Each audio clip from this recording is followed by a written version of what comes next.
Alors ce matin, je voudrais juste nous encourager. Je pense que je ne serai pas long. Après 2 prédications sur le repos qui nous ont fait du bien, je vais juste nous encourager ce matin à travers cette parole. Dans 1 Thessaloniciens, chapitre 5, 1 Thessaloniciens, chapitre 5, c'est le verset 11 qui nous intéresse. Et nous aurons aussi Éphésiens, chapitre 5, verset 19 à 20. C'est juste une exhortation, un encouragement. Donc, 1 Thessaloniciens, chapitre 5, verset 11. Je vais remonter jusqu'au verset 6. Seigneur, merci de bénir encore ta parole et de nous parler au travers de ces versets que nous lisons ce matin. Saint-Esprit, transmets-nous la volonté du Seigneur. Et que, Seigneur, que nos cœurs soient soumis à toi ce matin. Seigneur, donne à ceux qui suivent le culte à distance, Seigneur, qu'il n'y ait aucune interférence, qu'il n'y ait aucun problème de son, et que les cœurs soient disposés à entendre ta parole. Fais-nous encore du bien ce matin. Souviens-toi de tous ceux qui sont faibles dans leur corps, mais aussi dans leur âme. Souviens-toi de chacun de nous, papa. Souviens-toi de ceux qui sont malades. Souviens-toi de ceux qui sont abattus, découragés, sans espérance. Seigneur, je te prie, papa, par ta puissante main, de toucher chaque cœur et de relever, Seigneur, chaque personne, papa. Seigneur, ceux qui croulent sous les accusations du diable, Seigneur, je demande ta délivrance. Délivre, Seigneur, les âmes. Redonne la foi ce matin, Seigneur. Redonne la vie. Seigneur, merci. Au nom de Jésus. Amen. Alors, nous partons dans 1 Thessaloniciens, chapitre 5, à partir du verset 6. Je lis la parole de Dieu. Ne dormons point comme les autres, mais veillons et soyons sobres. Car ceux qui dorment, dorment la nuit, et ceux qui s'enivrent la nuit. Mais nous qui sommes du jour, soyons sobres, ayant revêtu la cuirasse de la foi et de la charité, et ayant pour casque l'espérance du salut. Car Dieu ne nous a pas destinés à la colère, mais à l'acquisition du salut par notre Seigneur Jésus-Christ, qui est mort pour nous, afin que nous veillions, afin que soit nous veillions, soit que nous dormions, nous vivions ensemble avec lui. C'est pourquoi exhortez-vous réciproquement et édifiez-vous les uns les autres, comme en réalité vous le faites.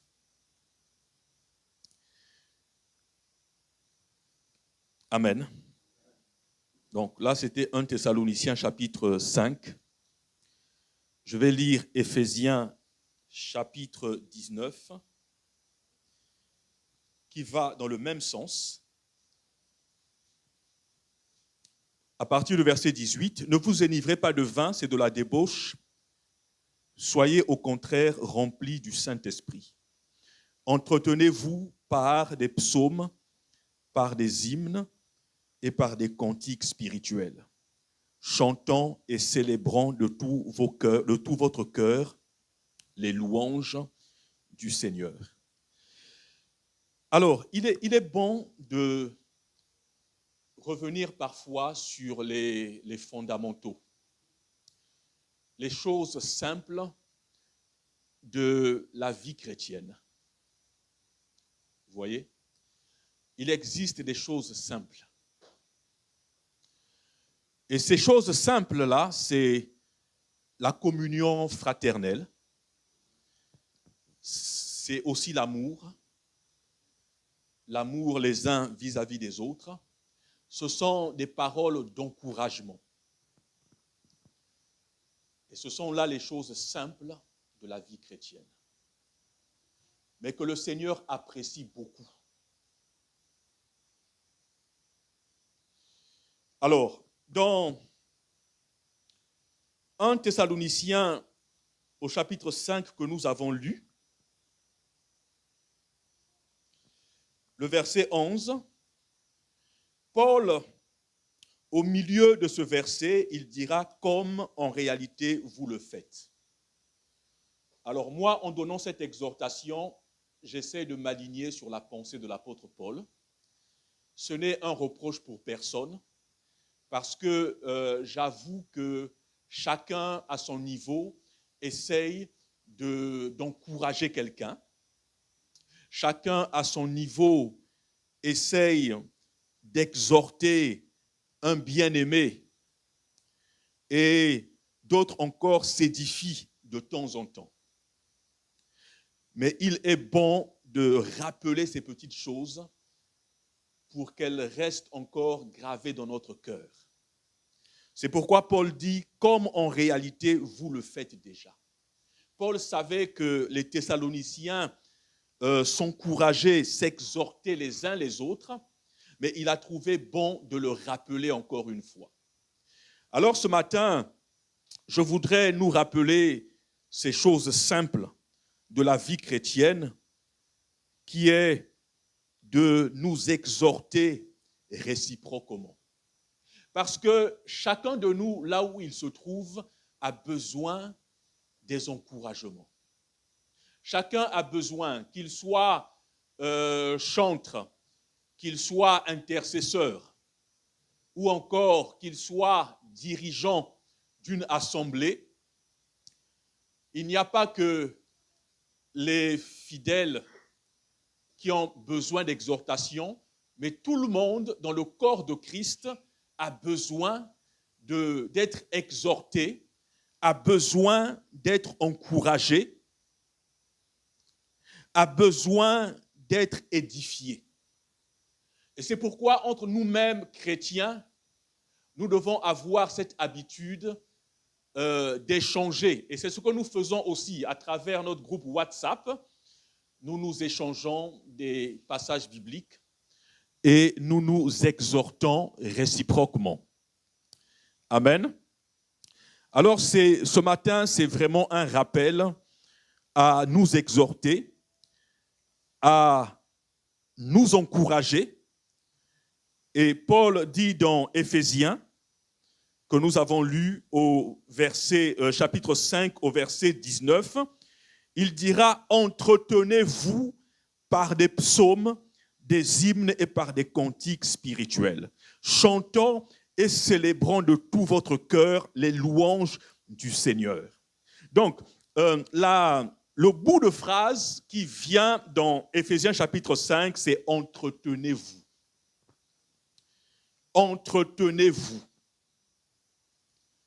Dans 1 Thessaloniciens chapitre 5, exhortez-vous et édifiez-vous comme vous le faites en réalité. Et donc, il est bon que nous puissions nous entretenir réciproquement. Vous savez que Éphésiens, la doctrine clé de l'épître de Paul aux Éphésiens, c'est le retour de Jésus-Christ. Et donc, en attendant le retour de Jésus, il se passe beaucoup de choses. Et souvenez-vous de la parabole sur la parabole des 10 vierges. Nous voyons que entre le temps de préparation et le temps où l'époux devait arriver, la nuit est arrivée entre les deux scènes. Et pendant cette nuit, les 10 vierges se sont assoupies. Elles ont dormi. Et donc, entre le temps où nous sommes aujourd'hui et le retour de Jésus, il se passe des choses dans le monde. Il y aura des temps de sommeil. Il y a des temps où la foi aussi faiblit. Et ça, c'est une réalité que nous devons constamment rappeler. Bien-aimés, nous ne sommes pas des fers.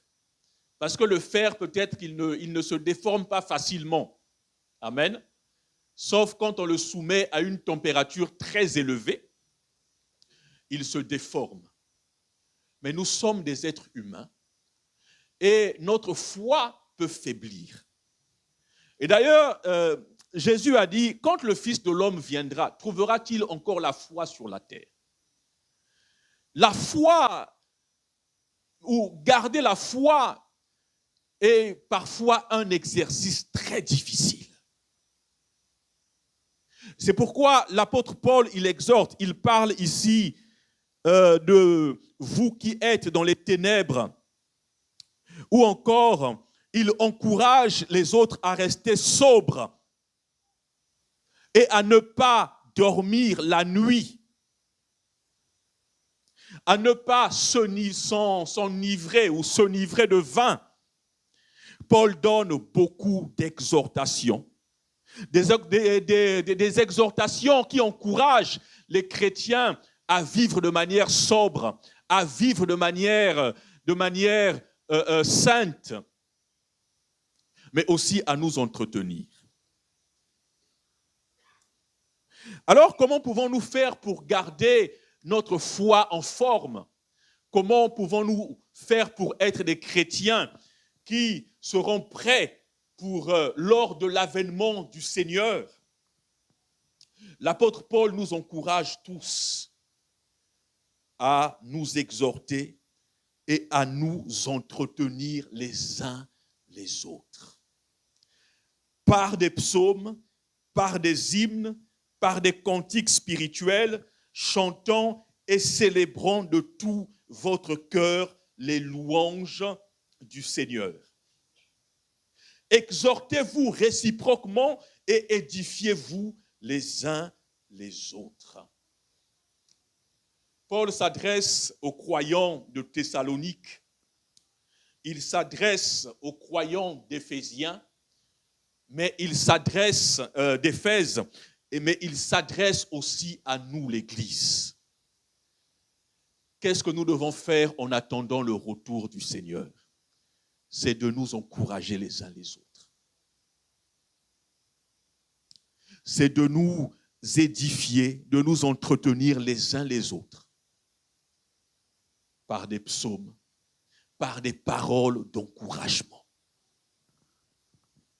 Qui n'a pas besoin d'encouragement dans l'Église? Qui n'a pas besoin d'être aimé dans l'Église? Qui n'a pas besoin d'être encouragé par des psaumes, même par des prophéties, par des paroles de connaissance, par des paroles de sagesse, par l'exercice d'un don spirituel? Toutes ces choses-là, le Seigneur nous les a données pour que l'Église puisse s'édifier, que l'Église puisse grandir, pour que la foi des croyants puisse grandir. Et c'est pour nous que le Seigneur a donné toutes ces choses. Mais faisons-nous bon usage des dons que le Seigneur nous a accordés? Faisons-nous un bon usage des paroles d'encouragement, des exhortations, des chants, des encouragements? Alléluia.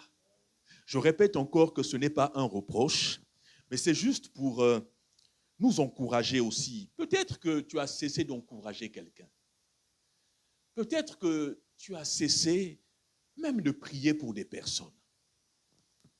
Peut-être que tu es là, mais tu ne penses pas à un bien-aimé de l'assemblée, de sorte que parfois tu peux prendre le temps, dans tes moments de prière, te souvenir de telle personne peut-être qui ne vient pas, de telle personne qui est peut-être malade, je vais prier pour elle.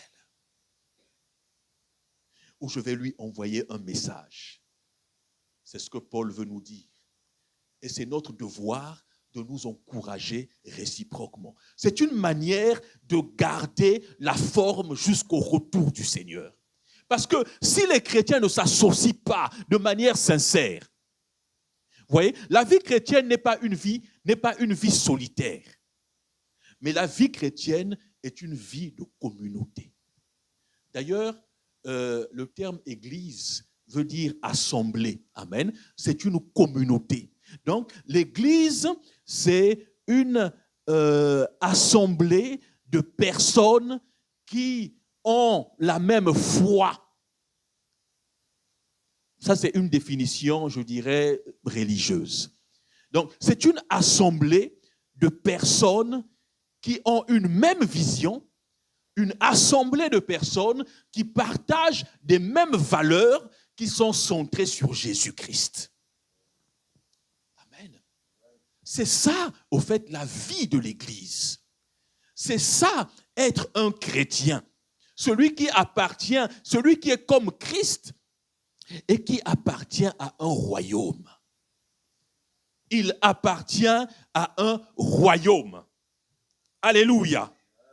Et comme il appartient à un royaume, l'une des valeurs de ce royaume-là, c'est la fraternité, c'est l'amour, c'est l'entraide, n'est-ce pas? Et la Bible dit que le fort soutienne le faible. Que le fort soutienne le faible. Il y a dans des assemblées des personnes qui sont fortes et d'autres encore qui sont faibles. Bien-aimés, développons cette culture du royaume, développons cette culture qui consiste à nous souvenir des autres, à prier les uns pour les autres. Amen. À veiller à ceux qui sont faibles, afin que celui qui marche avec toi ne se retrouve pas en mauvaise position lorsque le Seigneur viendra. J'ai besoin de toi. Ma foi a besoin de toi. Ma foi a besoin d'être encouragée par tes paroles. Et c'est comme ça que l'Église vit. Quand il n'y a pas ces choses-là, quand les chrétiens ne s'entretiennent pas entre eux, ils ne peuvent pas aller loin. Et le Seigneur a mis à notre disposition pour nous entretenir, il nous a donné des psaumes. Priez ensemble avec des psaumes. Prions ensemble. Il nous a donné des cantiques spirituels. Nous pouvons chanter lorsque nous sommes tous ensemble à l'église ou encore ailleurs. Nous pouvons chanter des cantiques qui nous remplissent de joie, des cantiques qui relèvent ceux qui sont faibles, des cantiques qui redonnent de l'espérance à celui qui n'a plus d'espérance. Ces choses-là nous redonnent de l'espérance. Ces choses que parfois nous négligeons nous redonnent la foi dans des moments difficiles. Les louanges qui montent vers le Seigneur, l'adoration qui monte vers le Seigneur, les prières. C'est pourquoi, depuis qu'on a commencé la nouvelle année, je fais une chose, le temps que j'ai conduit les temps de prière. Rappelez-vous de cette phrase, je dis que chacun élève la voix à tour de rôle parce que ta prière peut relever quelqu'un. Moi, la prière des bien-aimés me fortifie, me donne parfois la force de prier. Il arrive des moments où tu n'as pas la force de prier, tu n'as pas les mots, tu ne sais quoi dire. Mais quand tu entends ton bien-aimé en train de prier, bien-aimé, tu es revêtu d'une force et tout de suite tu as envie d'élever la voix et louer le Seigneur pour tout ce qu'il est. Et c'est comme ça que nous avançons dans notre marche chrétienne, parce que nous entendons des paroles qui nous encouragent, nous entendons des cantiques qui nous redonnent de la joie dans des moments de tristesse. Parce que même parfois, même en tant que pasteur, en tant que dirigeant d'église, le cœur peut être rempli de tristesse. Mais la parole que tu vas entendre peut relever ta foi. C'est pourquoi Jérémie dira dans Lamentation, oui, j'ai pris l'absinthe, j'ai pris du poison, je paraphrase. Mon cœur est attristé au-dedans de lui. Amen. Mais quand je me souviens de tes bienfaits, quand je me souviens de tes paroles, quand je me souviens de toi, il y a de l'espérance. Quand mon âme s'en souvient, ce que je veux faire entendre à mon âme, c'est que les bienfaits de l'Éternel ne sont pas épuisés. Elles se renouvellent tous les jours. Ses bontés ne sont pas épuisées. Alléluia. Mais le fait qu'ils se souviennent que les bontés de l'Éternel ne sont pas épuisées, bien-aimé, celui qui était abattu, il est relevé. Il est relevé. Celui qui était abattu est relevé. Chacun a un rôle dans l'église de Jésus-Christ. Chacun a un rôle dans l'église de Jésus-Christ. Parce que le fait seulement de voir un bien-aimé dans l'église, bien-aimé, ça remplit le cœur de joie. C'est un encouragement.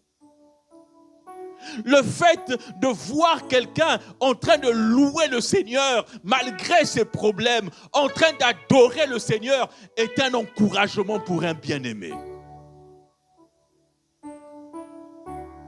Bien-aimés, dans l'église, entretenons-nous, prenons soin les uns les autres.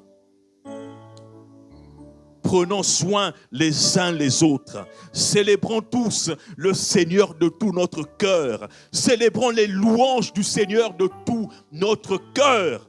Donnons de la joie à celui qui est affligé, celui qui est fatigué, à celui qui est découragé, à celui qui n'a plus d'espérance. Aidons la personne à se relever. Et notre louange est très importante. Ta prière à toi est très importante. Et ça, je le dis aussi lorsque nous nous connectons en ligne. Bien-aimé, ta prière est importante. Quand tu te connectes en ligne, ta prière pousse celui qui n'a pas de parole à prier. Ta prière libère l'âme d'une personne. L'âme peut être captive de la tristesse. L'âme peut être liée par la tristesse. L'âme peut être liée par les angoisses. Mais ta prière peut briser les chaînes de l'angoisse. Il n'y a pas que des démons, bien-aimés. Mais la peur peut te lier. C'est un sentiment. Les angoisses peuvent lier ton âme. Le découragement peut te lier.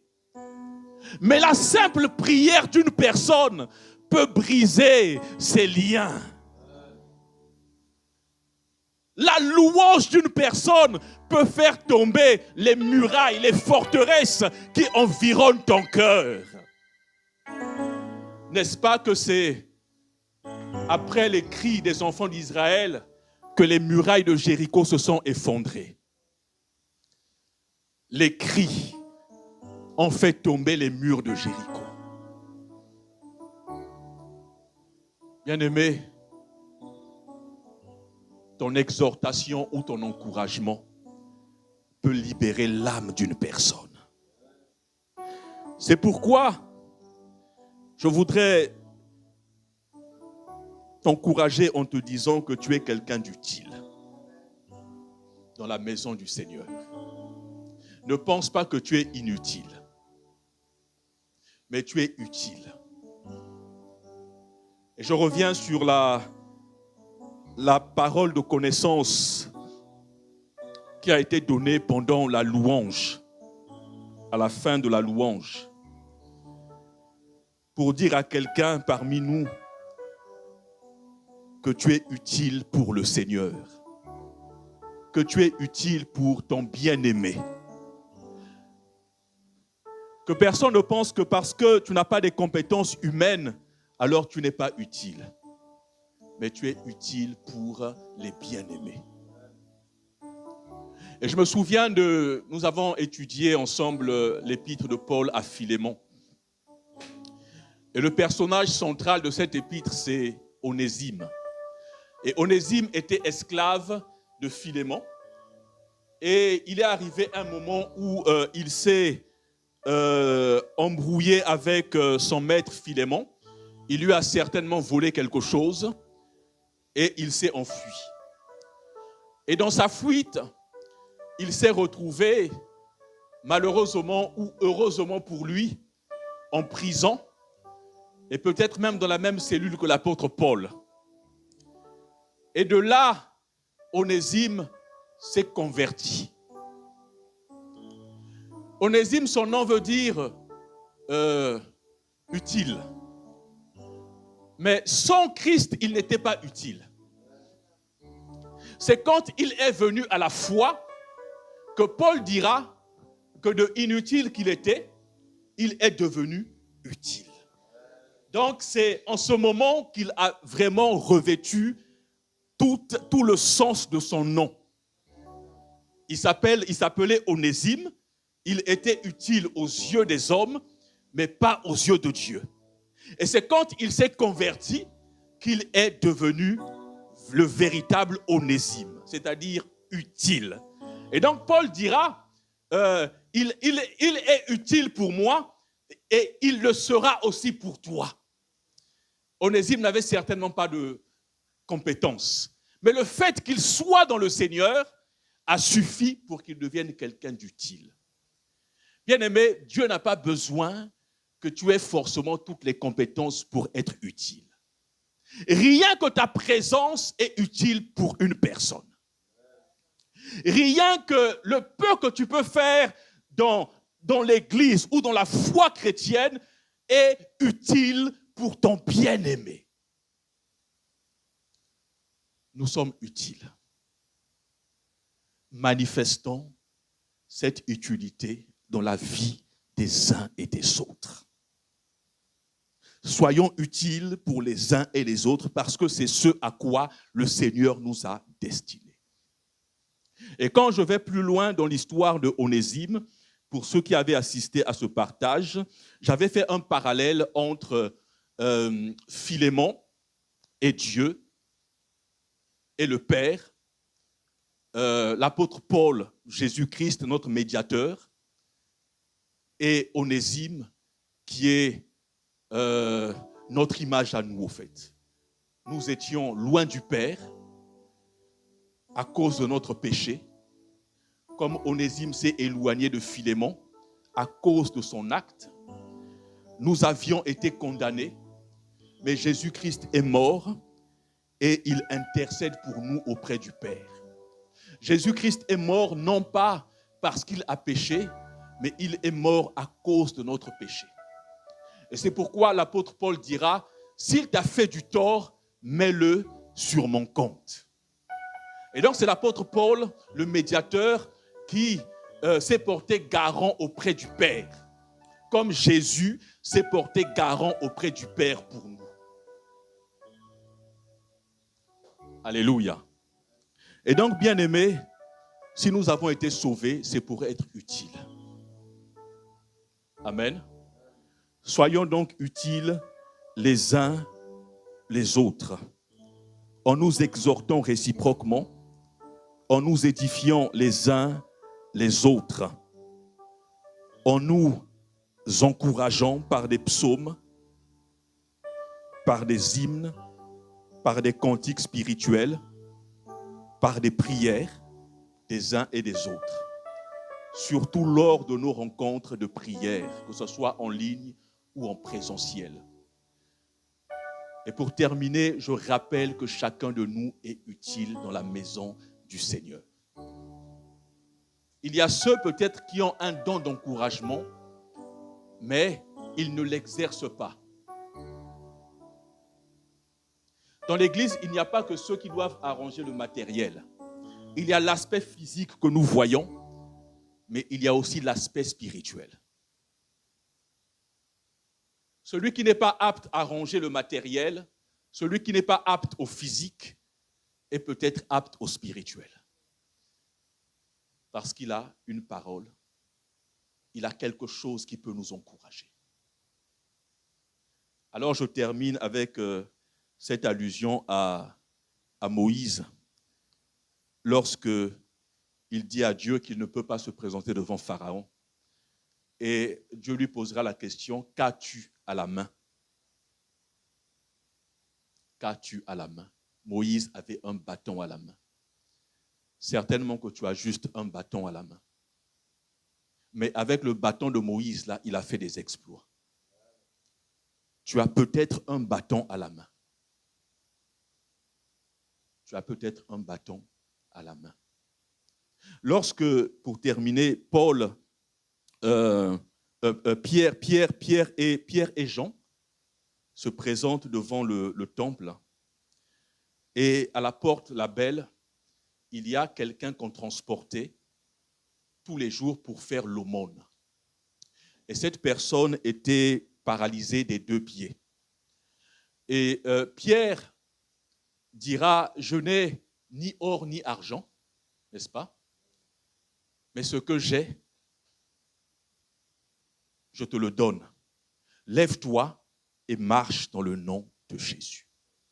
Il n'avait ni or ni argent, mais il avait en lui quelque chose qui pouvait produire un miracle, qui pouvait faire du bien à une personne. Bien-aimé, tu as en toi quelque chose qui peut faire du bien à un bien-aimé. Je répète encore pour terminer.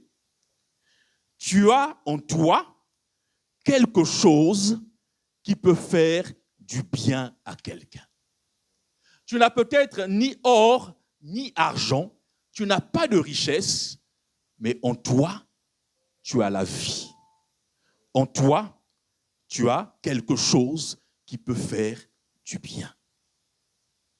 Alors, lève-toi et fais du bien à une personne. Lève-toi et encourage une personne qui est faible. Lève-toi, prie pour une personne, intercède pour une personne, chante des cantiques de louange de tout ton cœur pendant les rencontres à l'église. Prie de tout ton cœur, parce qu'à chaque fois que tu chantes, à chaque fois que tu pries le Seigneur, bien-aimé, ce sont des vies qui sont encouragées. Et c'est de notre devoir de nous encourager, de nous entretenir les uns les autres. Que Dieu vous bénisse et que cette parole reste gravée dans notre cœur. Que le Seigneur nous aide à faire cette démarche, que le Seigneur nous aide à nous relever. S'il y a une personne qui ne considérait plus ses actes et avait laissé tomber, je t'encourage ce matin à te relever, à te dire que tu as un bâton à la main. Tu n'as ni or ni argent, mais tu as quelque chose qui peut donner la vie. Tu as quelque chose qui peut donner la vie. Tu as quelque chose qui peut donner la vie. Que Dieu vous bénisse. On va se lever et prier.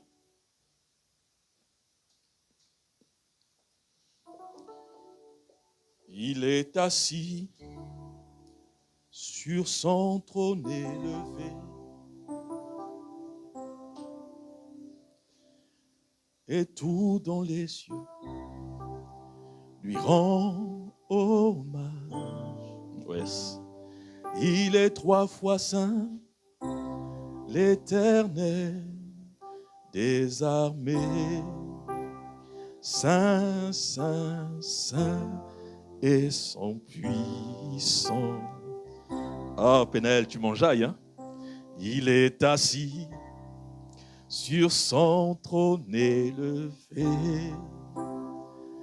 et tout dans les cieux lui rend hommage. Il est 3 fois saint, le Seigneur des armées. Saint, Saint, Saint et son puissant. Il est assis sur son trône élevé, et tout dans les cieux lui rend hommage. Il est 3 fois saint, l'Éternel des armées. Saint, Saint, Saint et son puissant. Il est assis sur son trône élevé, et tout dans les cieux lui rendent hommage. Il est 3 fois saint, l'Éternel des armées. Saint, Saint, Saint et son puissant. Oui, nous allons élever la voix et rendre hommage à ce Dieu. Pendant que Pénel continue à jouer, nous allons rendre hommage à Dieu. Lui qui mérite l'adoration, il mérite la louange, la reconnaissance. Et pendant que tu es en train d'élever son nom, ne regarde pas à tes faiblesses. Jésus est au-dessus de tout. Pendant que nous prions, le Seigneur nous délivre des choses qui n'honorent pas son nom. Pendant que nous prions, le Seigneur nous relève. Si tu veux prier en langue, prie en langue. Rema sataraba shekeremai. Raba saterebo sakaraba shekeremai. Seigneur, nous t'élevons ce matin, Seigneur. Seigneur, nous t'élevons ce matin d'un cœur sincère. D'un cœur sincère, Seigneur. Seigneur, même les prisonniers peuvent lever les mains. Seigneur, même dans la captivité, ils peuvent lever les mains.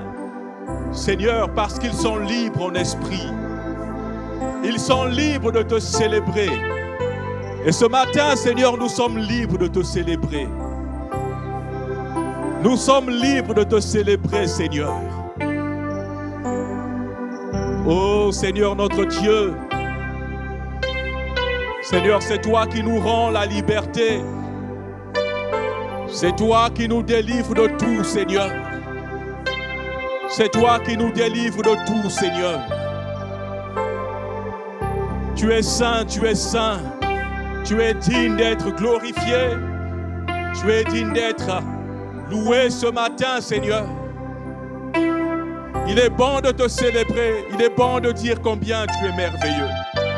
Il est bon de dire combien tu es bon. Il est bon de dire combien tu es saint. Il est bon de dire combien tu es bon, combien tu nous aimes, Seigneur. Tu es notre délivrance. Tu es notre force. Tu es notre appui. Merci, Jésus. Merci, Jésus. Parce que tu es au milieu de nous, Seigneur. Seigneur, c'est toi qui donnes la force à celui qui est faible. C'est toi qui nous remplis encore de ton esprit, Seigneur, ce matin. C'est toi, Seigneur, qui souffle encore un vent nouveau, Seigneur, notre Dieu. Je ne sais, Seigneur, quels sont les fardeaux des uns et des autres. Je ne sais, Seigneur, ce qui retient captifs les uns et les autres. Mais Seigneur, ce matin, les chaînes sont brisées en ton nom. Les chaînes de la peur, les chaînes de la honte, les chaînes, les liens du péché, les liens du découragement, les liens de la peur du lendemain. Oh Seigneur notre Dieu, ce matin agis encore par ta grâce, pas par notre force, mais par ta grâce. Agis même au-delà de cette salle. Touche les cœurs, Seigneur, de nos bien-aimés qui n'ont pas pu venir ce matin. Seigneur, que ta main brise les liens, que ta main, Seigneur, brise, Seigneur, tout ce qui n'est pas de toi. Seigneur, que ceux qui se sentent inutiles, tu as dit par la bouche de Paul, autrefois, il était inutile, mais aujourd'hui, il est utile pour toi et moi. Seigneur, ce matin, dis-le pour nous, Papa. Fais-nous prendre conscience que nous sommes utiles pour toi. Fais-nous prendre conscience que nous sommes utiles pour notre bien-aimé. Fais-nous prendre conscience que nous sommes utiles pour l'Église. Seigneur, grave cette pensée en nous.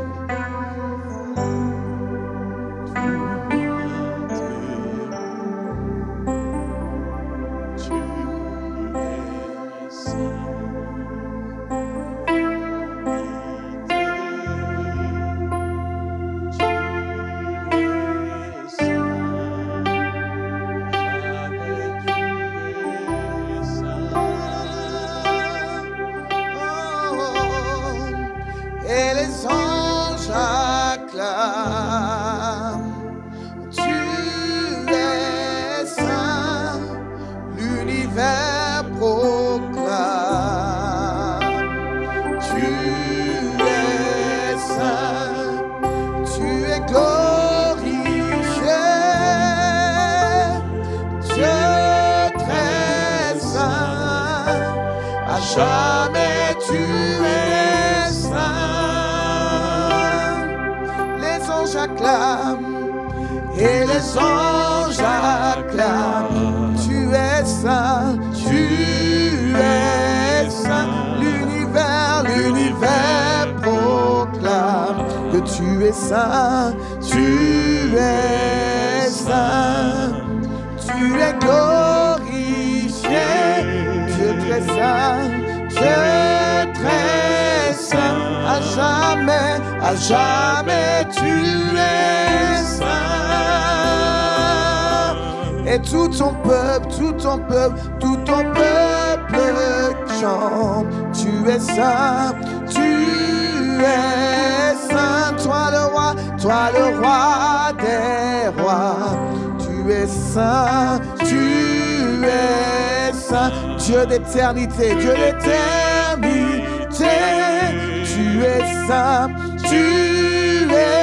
saint, à jamais tu es saint. Alléluia. Sois glorifié, Papa. Sois glorifié, Papa. Seigneur, fais-nous grâce ce matin, Papa. Seigneur, change nos vies par ta puissance. Délivre-nous de tout, Seigneur. Délivre-nous de tout lien, Seigneur, notre Dieu. Délivre-nous, Seigneur, des œuvres de la chair, Papa. Merci, Père. Aie compassion de chacun de nous ce matin. Père, merci pour Jésus-Christ qui intercède pour nous. Merci pour Jésus-Christ qui a payé le prix pour nous à la croix. Merci pour Jésus-Christ qui est mort pour nous. Merci pour ton sang qui nous a lavés de tous nos péchés, Papa. Merci pour le sang de Jésus. Merci pour la victoire que nous avons par le sang de Jésus. Merci parce qu'il n'y a plus de condamnation pour ceux qui sont en Christ. Seigneur, donne-nous de vivre une vie chrétienne comme toi tu voudrais, Papa. Aide-nous, Seigneur, à te ressembler, Seigneur, chaque jour. Seigneur, accomplis encore des miracles au-devant de nous. Et que ceux qui sont malades, Seigneur, soient guéris. Que ceux qui sont perdus soient retrouvés. Que ceux qui sont courbés soient redressés. Que ceux qui sont dans les liens démoniaques soient délivrés dans le nom de Jésus. Seigneur, merci. Quelle que soit la situation, Seigneur, ta main n'est pas courte pour toucher ce matin.